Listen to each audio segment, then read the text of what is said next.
There's an undertone in part of the entrepreneurship community that I think is not only bothersome, but actually detrimental to a lot of real entrepreneurs. I'm going to tell you what it is and what my beef with it is in this video.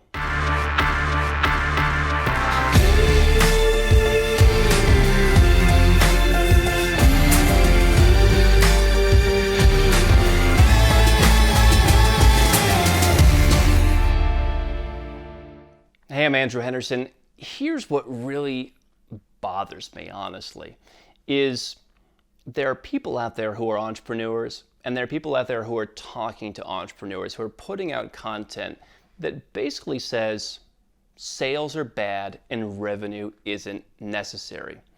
This is part of this whole new, what I call hashtag entrepreneur movement. I've talked about it before and said hashtag entrepreneur is wantrepreneur.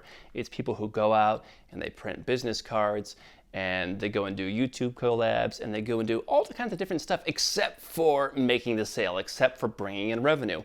And what I see now is I see people who are talking to this community, talking to a community of people where more people than ever want to be entrepreneurs. More people than ever want to be business owners. You know, when I was 12 years old in 1996 and I said I want to be in business, it wasn't cool to want to be in business. It was like you were Bill Gates, you were like a geek, and nobody else really, just wasn't cool. Now it's cool. And so my challenge is that there are people saying, most important in business is that you be happy. That's nonsense. Most important in life, perhaps, is that you be happy. In business is about bringing in revenue. If you don't have revenue, you don't have a business. I think a lot of people fail to understand this today, and you know what? That's okay. Like, people can do what they want. But why I'm bringing this up is I work with folks who are earning 6 figures, 7 figures, 8 figures, and they're seeing this. And you know what I get when I sit around a table with some of these folks and we have, real life business discussions? So they say, I wonder, am I doing something wrong? Has business changed? Like, am I on the wrong side? They look at a world where, buy a stick of deodorant and we'll give a stick of deodorant to a child in Malawi. We even had a commentary once around one of these tables where somebody joked, Andrew, for every offshore plan, you should give an offshore plan to someone in the jungle somewhere. It's become so ridiculous where, I don't need to put up a show of how, I'm giving away a pair of shoes for every pair of shoes I sell, because I've run businesses since 19 years old that very quickly make revenue, and not only revenue, but make profit. And I can take some of those profits, now I can take a dividend, and I can give it to causes like orphanages for developmentally disabled kids. I can give it to wildlife and animal causes that I care about. I can give it to other causes in Armenia and Cambodia and all over the world, and I don't have to talk about it as part of my sales pitch to get you in the door. And I think that the model of just selling people stuff is much more sustainable. And what I want people to understand, and what I've really been suppressing, honestly, for so long, is that this is what business is about. Business is not about, finding your inner zen. As a guy who's been pretty gung-ho in business since I was 19 years old, yes, I have, in recent years, started to do more of how do I find my inner zen? How do I, achieve more peace and more calm in my life? Because I've been go, go, go, go, go my entire life. That's all I've known. But I can get there now because I've spent all the years doing the hustle. Not just the hustle where I'm just running around, doing stuff, but hustling in terms of going out and bringing in revenue. And what I found is this is actually better for, of course, a sustainable business, right? Revenue is a better indicator of sustainable business than happiness. And I'm able to build a business, and other successful people are able to build big businesses because this is what makes us happy, right? It's not like it's not because it's cool that we're doing it. It's just we genuinely enjoy it. Even after the hashtag entrepreneur trend is gone, you'll be successful if you enjoy what you do, but that's not why you're necessarily doing it. It's not what keeps your business running in and of itself. But what I found is if I go back to one of my very first businesses in the radio industry, I made a video, I talked about this. We had big, clients that were, 7-figure annual deals in some cases. They got it, In fact, one of my good friends to this day who I met, he said, I met Andrew because he cold called me. I said, like, I want to run all your radio spend. I called him up and we made a deal, and he got exactly what it was. He knew it was a sales call. On the other hand, we had retail folks who were, for example, you were a mortgage guy in Los Angeles, and you wanted to sell mortgages. We would send out a letter and say, hey, would you like to host a radio show talking about mortgages? We're going to interview people and see who's the best, and of course, see who wants to pay. It's kind of like just a long commercial. But people didn't entirely understand that. Some people would say yes. They would just read the first paragraph of the letter. I'd love to host a radio show. I'm your star. I went to acting school. How much are you paying me? And it's like, no. That's a sales letter. But what really, I think, helped people the most, what really caused us to achieve the most success in that business, but also had the happiest clientele, was when we said, listen, people would ask, how do you make money? Putting me on the radio, I said, we make money on the spread between the wholesale price we pay the radio station and the retail price that you pay us to provide you the training and get you on and to basically be a market maker and value add your show. And when we explained that to business guys, it clicked. Okay, they make money selling radio shows. There's a spread, right?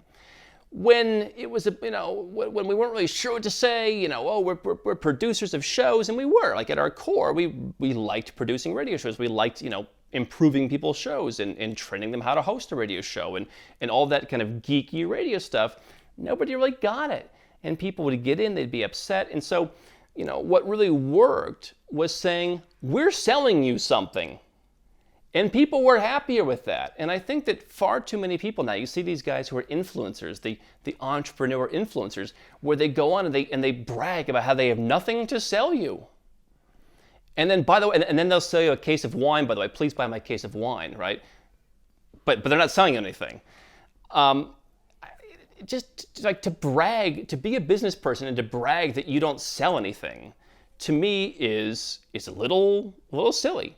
I make these videos with the idea that 99.9% of people watching these videos are not going to buy anything. We offer a very boutique, bespoke service. For most people, it's expensive, and we offer that to 7- and 8-figure entrepreneurs, and some of them find us through this channel.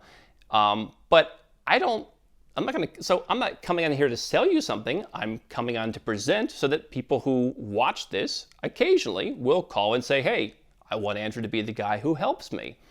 I don't hide that. We don't talk about it a lot, but I don't hide that. And I think one of the things in our own organization that's been really helpful is the more sales-focused people are, the more people understand the sales process, the more successfully the work gets done. So, for example, when we had a team that just kind of geeked out on the strategy of things and never understood the sales process, it actually hindered the people that we're helping getting the job done, versus today, everyone is dialed into the sales process and they understand, like, oh, doing it this way means people get better results. Taking on these types of people means we can better serve them and they get better results. And so I think that being honest about sales, being honest about selling, being honest that yes, revenue is important in a business and no, sales is not a dirty word, is really the key to success, not only for you as a business owner, but the key for your clients or your customers to achieve the greatest level of success. Because when you are honest that business is about money, business is about a sales transaction, the two sides come together in a sort of solidarity where now you can be on the same page. Rather than having to be like the girls and the boys on different sides at the middle school dance, you can come together as one on the same page. One person acknowledges that they're selling, the other person acknowledges that they're being sold, and they're both happy about that because you have an even exchange of value. Willing buyer, willing seller. To me, that's the conversation that is missing in all of the entrepreneurship hoopla out there. And for those of you who are already winning at a high level, I want to put this out there because I know some of you are being dragged down by this. Some of you are being taken off guard by some of this stuff. And I want you to understand, I want to be the voice who says, yeah, it's okay. Revenue and sales, they're okay. You don't have to listen to all the other voices telling you it's wrong. Hi, I'm Andrew Henderson from Nomad Capitalist. I wrote this book, which you can find on Amazon, to distill a lot of the stuff we talk about in these videos and a lot of the stuff I've learned over the last decade plus traveling all around the world, teaching you about how to legally reduce your taxes, build your personal freedom, and create wealth faster. Definitely get a copy of this book if you want to learn more. Now, if you want to watch more videos, make sure you subscribe to our channel and make sure you click the notifications bell so you never miss one of our new videos with more tips on how to go where you're treated best. And if you're already a 6 or 7 figure entrepreneur and you'd like to put these strategies in place for yourself, go to nomadcapitalist.com and learn about how I can help you.